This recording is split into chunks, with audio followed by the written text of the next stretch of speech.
what I say.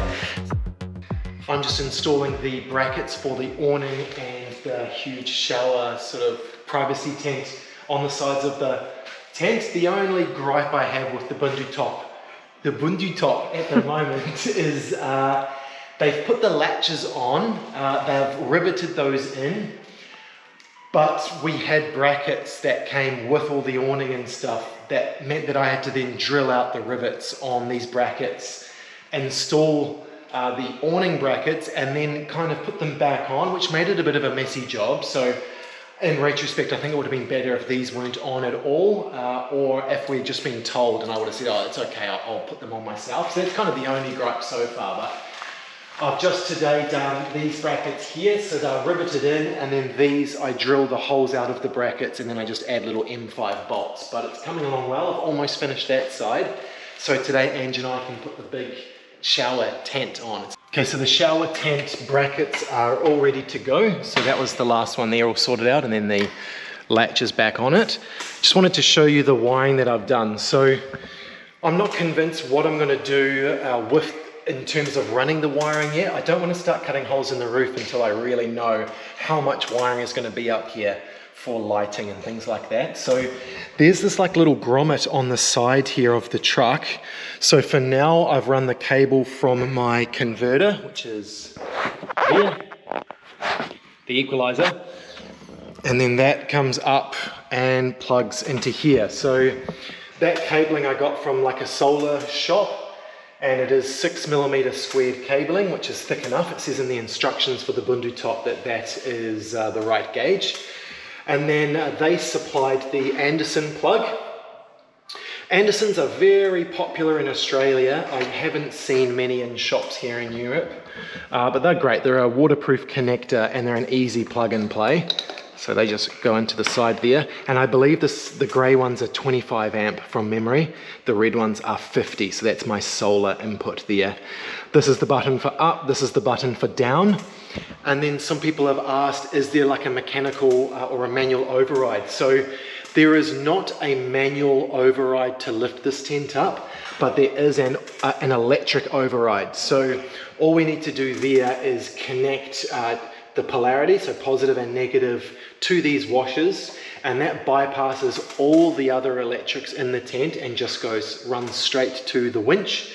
And we could then plug that into any of our batteries, and by the time we're done here we'll have 4 batteries to play with.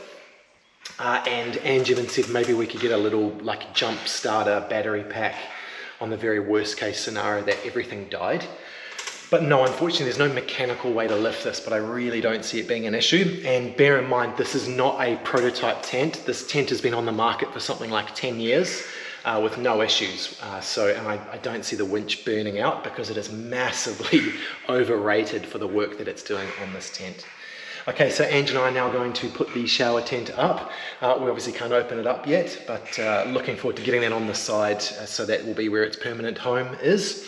And also yesterday I painted the aluminium white to match the roof. Just did that with the brush, about 4 coats. And here on the end, that is a gaping water ingress point. So we're just waiting on getting some 30-30 plastic caps, which I'll seal to there and also paint white. This hatch up here I'm going to work on today with some acrylic, and I'll see if I can turn that into a nice skylight. All right, Ange, I'm ready for my assistant. All right, so where's my roll? Put me through it. I don't even know. It's only 1 bolt, so I'll give you your bolts. So you are in charge of this hardware here. You can be on the lower edge, a little bit higher. Up. Your role, local lawyers, to not freak out. Yeah, one of the tricky thing is uglies. Not always happy when we are working on the truck. Not always. Anytime Ange goes away from Oaks for 30 seconds, he is not okay with it. Prove us wrong, Betty. So I won't give you ratchet or anything, just with your finger tighten it to the point, and then it'll hold. So I put the bolt through, then the washer, then the nut. Exactly. Alright, let's get this bad boy coming in hot. This thing is wild. Okay, so it's much lighter. Now I don't know yet whether this goes on the inside of the bracket or the outside of the bracket.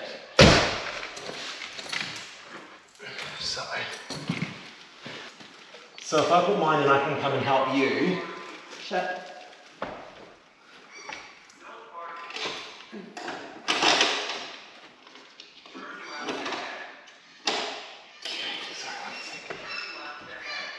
You okay? Yeah.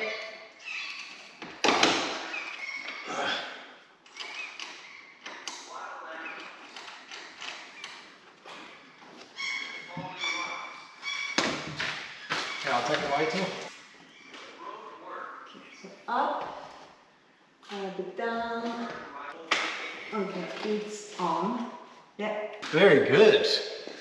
Should we show the people? Not much to show right now, but yeah, little sneak peek of the Volvo Street. And we have a massive 270-degree awning. We can't wait to show you, but we're just waiting on a little bit of hardware that should arrive in the next week or two, and then we can put that on the other side. And then the exterior of the truck is mostly complete. Other than lights, let us know if you've got any idea for what lights to run. Ange wants, you want amber, don't you, Ange? I'd love some amber look, yeah. Ange would love to have little amber pod lights, kind of set up to be a little bit like a light bar, but individuals. Me, I was originally thinking round spotlights, kind of like American style. But now, because it's such a square shape, I'm now more leaning towards Ange's idea with the square. So maybe even a few smaller lights, like light bars. I'm not too sure, but yeah, I don't want to be too obnoxious and yeah, too much lighting. I feel like this, we've done so well so far with the look, so yeah, just something. Alrighty, time to open the world's biggest shower privacy tent. So this is a custom Bundu suite. So let's open her up. We haven't actually opened this up yet.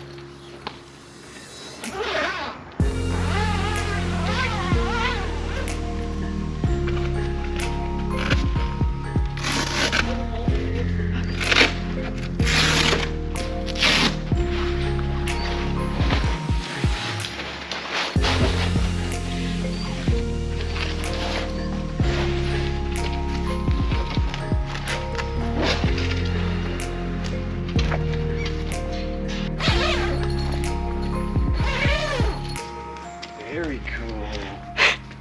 Wow. Wow. I wanted to film it here, Ange.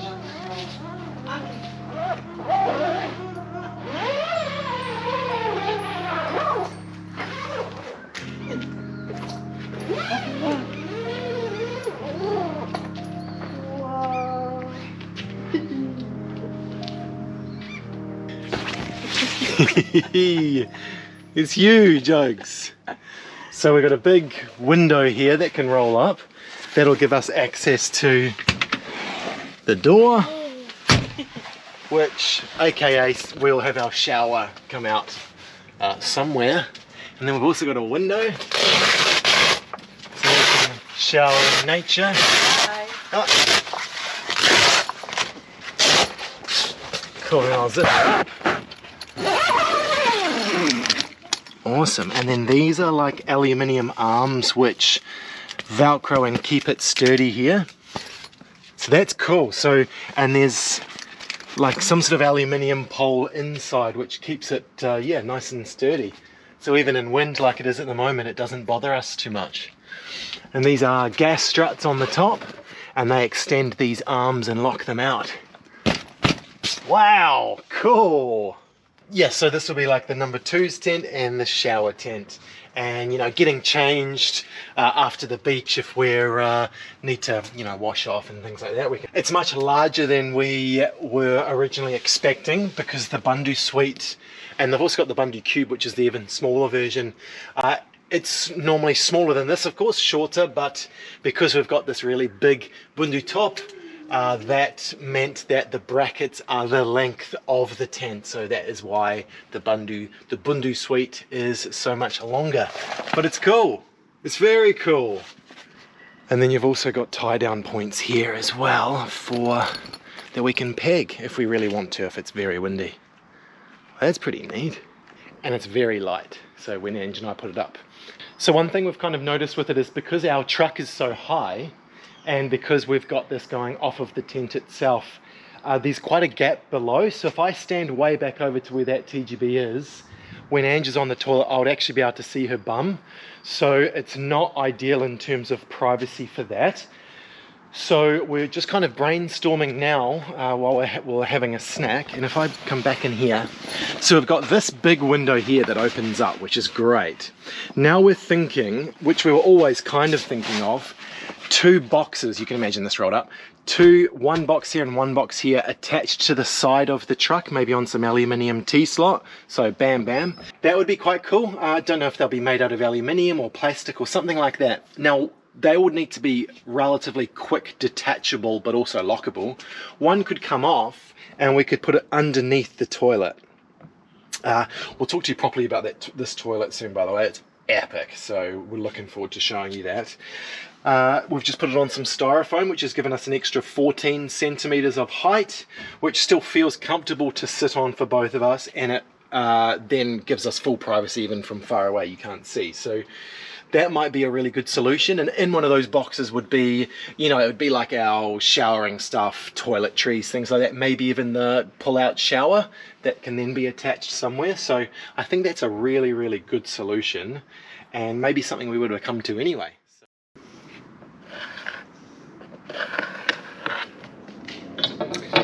So found some really nice shiplap style plywood. It's only 9mm thick, very light, not actually too sure which type of tree it came from. Doesn't look like pine, looks like something like birch or something along those lines. Quite affordable, from a store that we just went to today for the first time called Gem and something, I'll put that on the screen. Just like kind of another hardware store, a little bit like Big Mac's or Bauhaus. Not very big, but yeah, they had some, they had this, which we hadn't seen before. So this is going to be kind of our walls for the TGB, very lightweight, and from this I will fix it to the walls, to the aluminium, with screws, no glue, because I might actually be able to run cabling behind and hide it that way.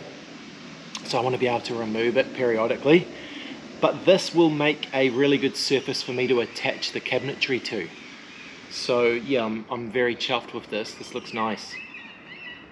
And it looks like it fits together with like a butt join. So we'll find out. I just cut the first piece before. This is the second piece, the nice big long sheets. So far, it's looking like we've found a good product.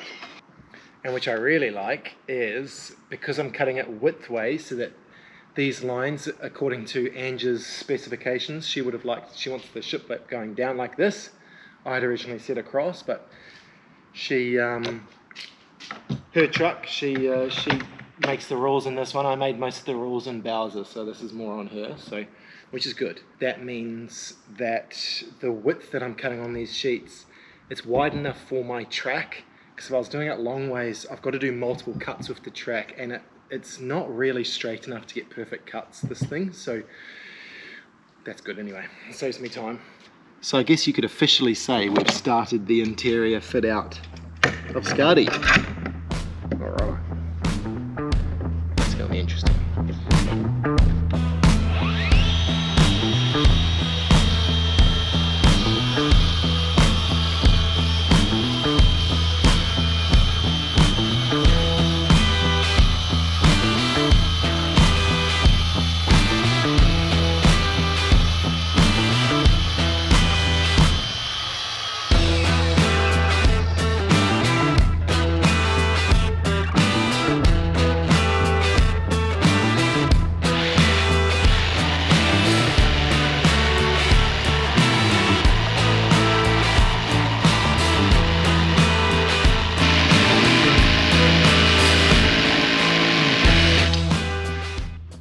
So now there's just a few little areas in the TGB that will make doing some woodwork a bit tricky. So first of all, this will be on a slight slope, so all of the cabinetry backings that I do will need to also match that slope. I'll be able to work out what the angle is once these are fastened to the wall. And then there's also that kind of like roll bar thing, so that's why I got the jigsaw out and cut a little bit around there. And then there's a few other bits that I'll show you later when I do it. So I'm just measuring, 5 times, cutting once sort of thing. But it's coming along nicely, I think. On an unrelated note, we have just about, or we may have by the time this video goes live, we may have reached 90,000 subs. Finally, after many years of doing this YouTube slog. Like a large majority, it's more than 50% of our viewers, you guys, aren't actually subbed to the channel. We would love it so much if we could get to 100,000 subs this year. So we sort of need 10,000 more subscribers by the end of the year, ideally, and that would be amazing. So if you please could just press that little red button to subscribe to the channel, that would be amazing. The other thing is there is a bit of a conspiracy out there that for some reason YouTube, don't really know why, it could be in order to maybe save on revenue budget. Oh, I hope we don't get demonetized by me saying this, but anyway, it's common knowledge that people get unsubscribed from YouTube without them knowing and without them actually clicking unsubscribe. I've actually watched videos on it to try and get to the bottom of things, but so if you have subscribed a while back in the last few years, if you could just double check that you're still subscribed, that would be amazing as well, and we'll see if we can get those numbers to creep up. Thank you very much. Oh, hey, thank you. Loaded nachos night. Yum. Mexican night for people. Yum. Thank you. That's what I felt like. The wood's okay. I think we need some PVA, some wood glue. Alright, Chris has been busy making more cuts for our walls. And I had a special mission this morning to get a nice stain or wax or oil, something to protect the wood in the camper. And I think it's one of the hardest research to do, what to use on certain type of woods. There's just so many options, and just to add to the mix of complexity, having them written in Swedish, and the translation usually is quite bad for this kind of products, makes it even harder. All right, so we did a little test with Chris this morning. This is the thick oil that we've used for the ash on the side of the vehicle. So this is what it looks like here. Can't really tell on the GoPro, but it's like slightly a yellow tint. Then I bought this stain as well this morning because I'd seen a sample in the shop that looked good, but definitely is not what we want. Chris just sent it on top just to see what we could do with it, but that doesn't look very nice. And this is just a water-based varnish. And I think we're going for this one. It brings the grain out. It's kind of what we wanted. Yeah, and maybe you can keep it a bit more neutral. Like Chris is right, if we do have it like a bit too dark in a camper, that will stand out. We don't know yet what we'll do for the cabinetry, I guess. So I think having a bit more neutral walls will be good. Yeah, that oil smells. Yeah, the issue with the teak oil, it's a shame we can't use it because we've got a whole bottle here. But it definitely yellows the wood, and I tried it on some other plywood, some pine ply, and it made it really yellow, which we definitely don't want because it'll gradually yellow anyway, so we don't want to encourage that. So yeah, I'm thinking that actually looks pretty good. I think Ange did well. Yeah, I spent like probably 2 hours last night. It's a rabbit hole. But yeah, we're not gonna see the walls actually that much in a camper because our cabinetry and our countertop are actually gonna be quite high in the vehicle, but still within the seating area that we've got, we will see them. So we still wanted to try to make it look a little bit nicer. So yeah, this is what we've come up with. Now work is on hold while Oakley sleeps.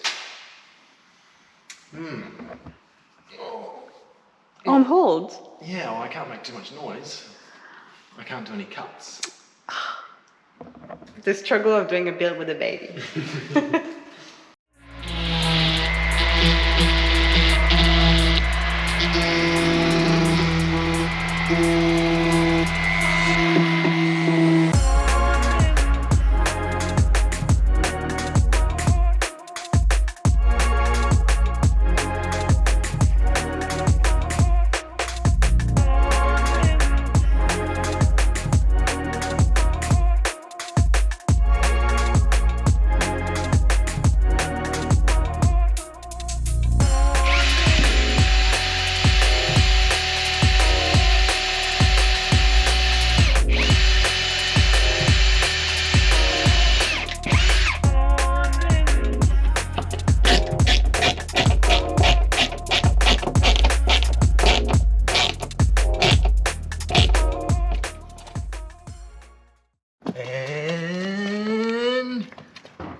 Now that the interior fitter has started, it's very important that we order all the appliances we need for the camper. That's something that I've actually learned during the Unimog build, because we had like lots of delays and that made delay with the build. So we don't want that this time.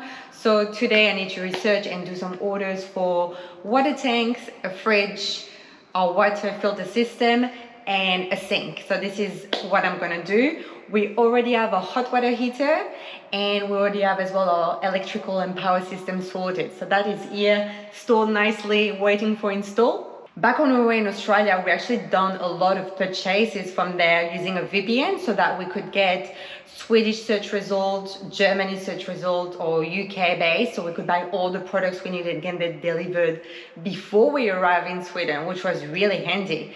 And at the moment, we're using as well NordVPN to watch some of our favorite shows from Australia. So at the moment, we're watching kind of like on and off Australian Survivor, and that's only possible with NordVPN because you cannot watch this show from here. It's like blocked. So we've changed virtually our location, which is super handy. And little fact as well, Australian Survivor almost did a casting for Chris. So you could have seen Chris in one of the shows maybe another year, because I didn't work at that time. So a huge thank you to all of you guys watching and to NordVPN for being the sponsor of this video. It's only thanks to you guys and sponsors that we can make this build possible. So a huge thank you. In a nutshell, a VPN not only helps protect your privacy online, but also helps guard you against malicious cybersecurity attacks. NordVPN is not only the fastest VPN on the planet, but it also offers advanced digital protection known as Threat Protection Pro, and this will help defend you against things like malware, phishing scams, and password attacks. Pretty nice to do some work in the truck. So if you're interested as well in NordVPN, they've got a special deal at the moment with a 2-year plan where you can get 4 months extra for free. So I'll put the link in the description, and they've got a 30-day money-back guarantee if you change your mind. All right, back to the workshop with Chris. What are you up to? I am figuring out the best, cheapest way to wire 6 lights together while using kind of what I've got. And I think I've come up with a strategy. We've got some twisting, we've got some connectors. Yeah, it should work well. Got some new cable. So I'll link them all together like a big Christmas tree, and then they'll go to a dimmer. It should work pretty well. Now, wiring. So if you're imagining underneath here is where our bed will be. So you're looking at this upside down. That will have this piece here sandwiched on top. So when we're on the couch, we would look up and we would see that. So this nice piece of plywood here, it's very light. This is where I'm going to drill for the downlights. There will be 6 of them, and that'll be over our seating area. Fixed platform. That will sandwich on here. So you're looking at this upside down. Hopefully that makes some sense. So I've made the board kind of into Swiss cheese, hopefully without removing too much of its structural integrity. I used a 51mm hole saw, and I've drilled them roughly 15 centimeters apart, right the way through. That's not only helped remove some of the excess weight out of this plywood, but it's also added a bit of a way for the mattress to breathe, I guess. So if you could imagine, there'll be this plywood here. What that's done is it's created a bit of a gap here for air kind of to move around to a degree. And then we're going to get something underneath our mattress that allows airflow. I'm hoping with that extra air pocket, that'll really help kind of mitigate some of the moisture buildup in certain areas of the bed. And time will tell. We'll see how we go. Ange and I have slept in a rooftop tent before for long periods of time, but it was in hot weather. And condensation never proved a problem as long as we aired our mattress every once in a while. But we haven't been in really cold, sustained weather, so this one could be interesting. But I think I know how I'll be able to tackle this. So that's what those holes are for, and I'll do the same in the other 2 platforms that I make. So as you can see, I have wired up the 6 lights, roughly, and I've used these Wago connectors, and these connectors are brilliant. They're so good, they're actually legal for even doing house wiring. So they're good stuff, these. They're a little bit pricier, but I like them. It saves kind of doing your own soldering and things like that. You know that they kind of work. So basically, very straightforward wiring process. This will be coming down. Positive will connect into one of these, and then I've just run its own cable to the next one, and so on. That's why the connectors work really well. So basically just strung all these lights together. The only difference being this far one here has a 3 connector, so I can run power into here and then down out of the ceiling, and then I know that I can sandwich that board on and nothing's really going to happen. I'll still be able to pull the lights out because that's how they're designed, but there should be nothing that goes wrong with that wiring, which is really good. So that is kind of sorted. So now I'm going to drill those holes, and then I'll show you where I'm going to put the dimmer switch on the wall that will control these lights separately of any other lights in the camper. So these lights are a brand called Asigu, and we used these in our Unimog. It was kind of just a guess off Amazon at the time, but we liked them so much because the dimmable, they've got really, really low wattage. They're only like 3 watts, and these have a nice warm yellowish kind of light, so not that like harsh bluey white light, which just doesn't look nice inside a camper. We actually bought these on Amazon, I believe, when we were in Australia, because we were concerned that we wouldn't be able to find the exact ones here in Sweden. I've since looked and they are on Amazon SE. So anyway, we brought these over in our baggage. We've brought 8 over, and we're using 6 on this area here. I'm sure I'll find room for another 2 somewhere else. Might even need to buy some more. Drop 1 spring in the lip, like so. Make sure the cabling goes down. And then just grab the other spring, a bit like a mouse trap, and it just holds it into place like that. And then if you need to change them or access the wiring, they're not hard mounted, so they're very easy to get to, which is great. Okay, now we're inside. Now I've run wiring from here down this guttering. I'll glue all this up so you can't see it. And then I've run it down behind the roll bar to here. And then I've just installed a dimmer switch for the lights, and I'm just going to pre-wire that up and then put that board back in. So Ange picked up from a store called Big Mac's some acrylic sheet. So this is 3mm thick acrylic. It's got like a protective film on both sides. I've measured that out for my roof hatch. So I'm just going to cut that with the Ryobi plunge saw, or skill saw, and then I will run a tint over the back of it, I guess, so the inside of the truck will have the tint, and that we've gone with a less dark tint than the windows. I think we went with allows 15% light in. This one allows 35% light in, but it should still block out the UV rays. I figured if we made it as dark as the side windows, there almost wouldn't be any point having the skylight there. It wouldn't really do anything, so hopefully this will still let some light in. So hopefully the skill saw cuts acrylic. I assume it will. We'll soon find out. Okay, let's do this.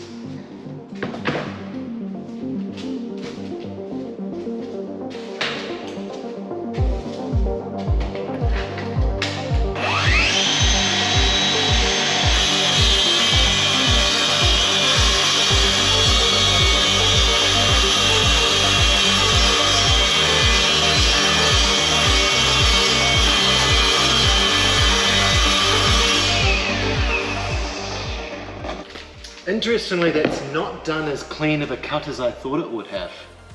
You could kind of hear it grabbing. But,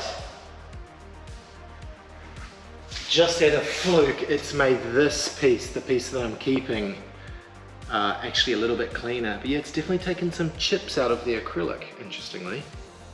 I wouldn't have thought that. I would have thought that this would have easily cut it.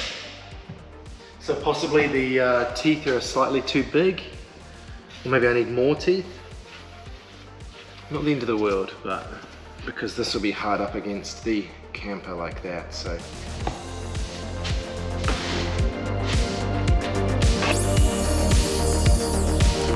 A little bit cleaner. So that's what the acrylic looks like now that I've removed the protected film.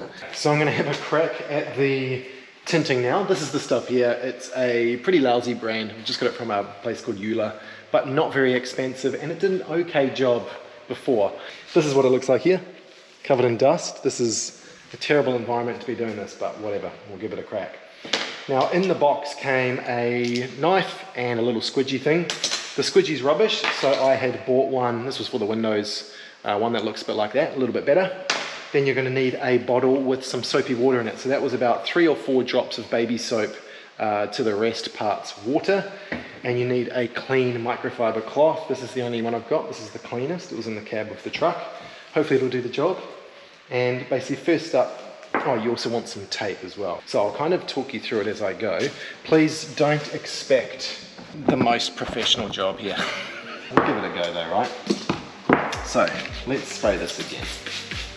Blah, blah, blah. Now, if you add too much soap, it basically will just, the film will slide everywhere and it will never really dry because it is like a glue that's on the film. So yeah, don't use too much soap. I definitely did on the first window I did, and it just took forever to dry. It was a bit of a pain. And yeah, ideally you want a really clean microfiber cloth. And the reason it has to be microfiber cloth is if you use something like a paper towel or like a normal kitchen cloth, it'll leave like little hairs on your surface, so that's why it has to be a microfiber. What's the name? Cool, I think that's looking okay. It's looking all right. Now, I basically get my film here, and I basically get a little bit of tape. This is just masking tape, it can be any tape. Put that in half. And I put that on either side of the film, like so. And then I work out what side has the protective film on it. And it is this side. So protective film is on this side. Spray the heck out of the window. Lots of soapy water. And I'm going to lay this over the window, protective side towards me.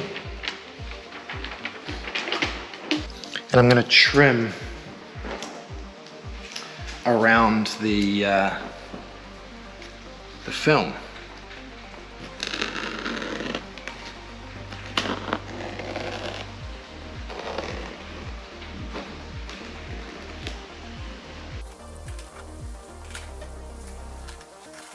I'm not really leaving any overhang at all.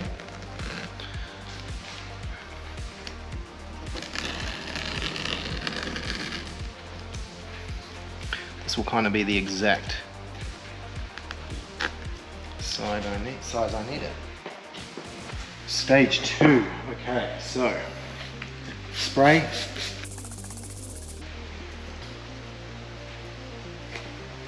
There we go. So we're uncovering the tint now.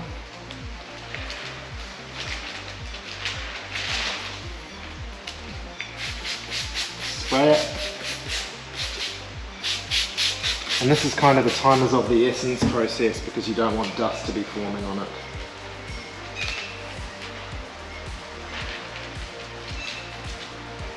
Lay it down.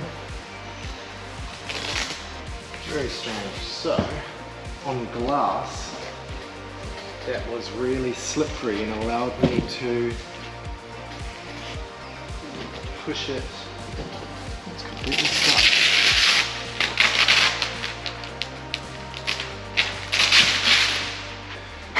And this is why not to follow what I say. Maybe because the soap's now not, it's been in here for a while, maybe it's not as effective.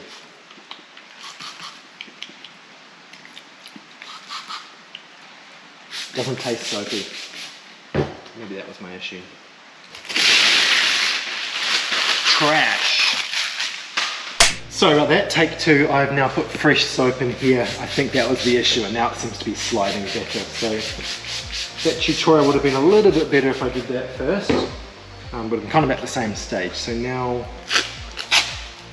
again, the tape.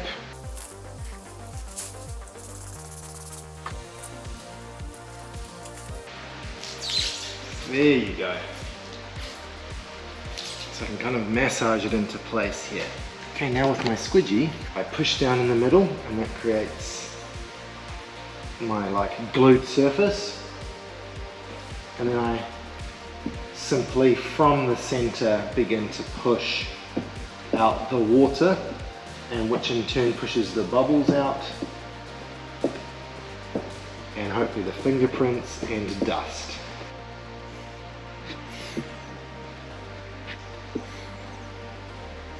Okay, I'll keep doing that, making sure there's no creases and doing the best job I can. Once that starts to sort of set a little bit and dry, I will then trim the edges a little bit better because I left a bit of an overlap this time. And then you've actually got to wait up to 15 days for it to fully cure. but I found it should be fine overnight for me to actually seal this to the roof, but you'll find that the bubbles will kind of appear like a day or two afterwards and look really bad, and I was quite concerned how bad it looked. But what it actually was the water evaporating and kind of going away from the film, and that was kind of the glue showing. So after a while it actually made a pretty nice surface.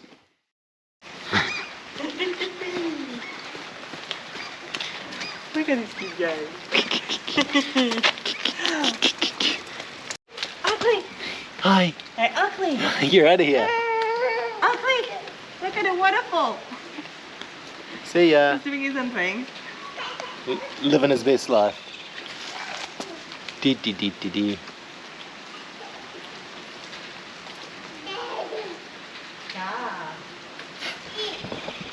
And this is why it is hard to film and work around here, because I just keep wanting to go out and play with them. Work must be done, because there are bubbles forming. Go away.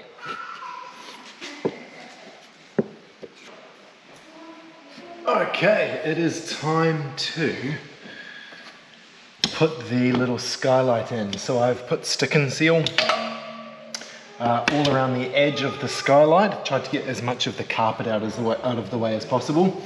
And I've made sure there's a slight overhang with the acrylic so that water won't go in. If there is a gap, it would run over the edge, so it should make it a little bit more watertight than if I didn't do that, I'm hoping. So here goes. So the tint's on the inside, so glue face down.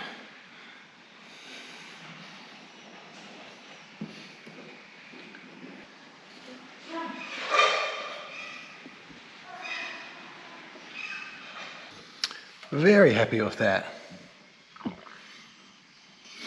So I've put some big chunks of steel to act as a clamping force for that CRV1.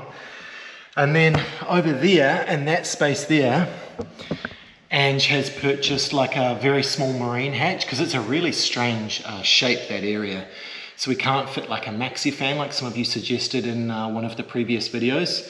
It'd be really nice if we could. We could fit some very small fans, but apparently they're very noisy and they're not that effective. So I think that'll work pretty well. We're hoping, I won't know until I receive it, but we're hoping when we drive we can have that open. Then we'll get a couple of fans inside, 12-volt fans, that'll blow air near where that hatch is, and hopefully we can create a bit of airflow, mainly when we drive, especially if I've got the windscreen open.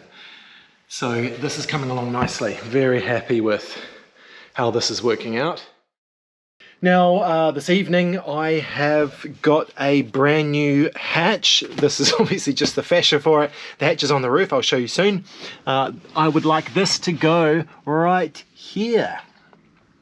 Here is the nice skylight. That'll be a way for air to come in, nice fresh air to come in for Oakley and us while we're driving. So obviously when the tent is down, we can't have the windows open. So I've removed a piece of aluminium, you can see it there. Just cut that from here. It was like a bit of an angle, didn't serve any purpose. So I've removed that to give me enough room to cut this. So I'm going to drill a few holes, and there's just not much room to play with. So the reason being, actually here's the hatch here, I'll show you how that works properly.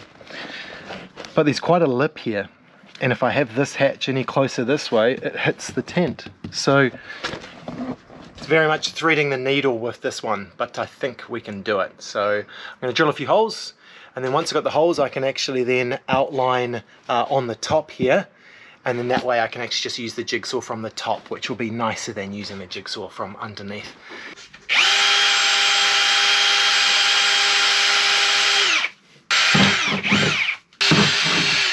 Now I can kind of line things up.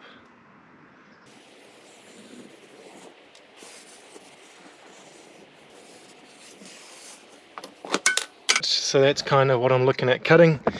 I'll show you the hatch just quickly. So the hatch is nice actually. So once it's open, you just screw this down and it locks it up completely. So a little bit better than a gas strut in that it's like a proper lock. Undo that. And then when it comes down, you've got a couple of catches on the inside, so you've got one level where it's always letting air in, which is perfect for us. And then of course completely closed, and then you can also lock completely as well, which is a bit superfluous for us because I don't think anyone's fitting in this hatch, but that's like a full lock. So yeah, I don't really see the reason in that, but all good. Okay, I'm gonna get the jigsaw and have a little crack, so wish me luck.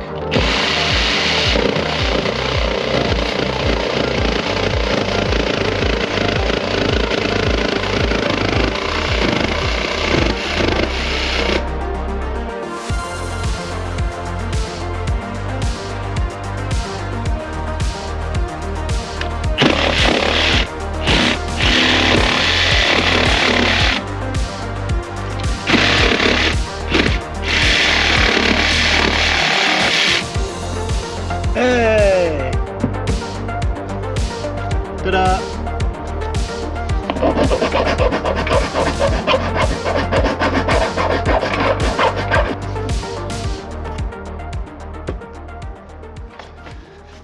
Nice. Okay, that works well. Happy with that? Awesome.